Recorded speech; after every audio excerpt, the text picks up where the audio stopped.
In this video, I'll show you how easy it is to install a HitchHammer rear bumper protector to your vehicle. To install the HitchHammer, simply insert the square post into a 2-inch hitch receiver. Please note, the HitchHammer was designed to fit snug, adjust, and secure with a hitch pin.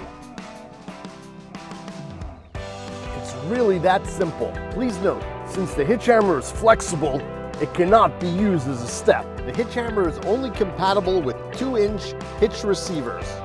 The HitchHammer was designed for minor low-impact parking-related bumps. It's not meant to protect the vehicle or occupants in the event of a collision.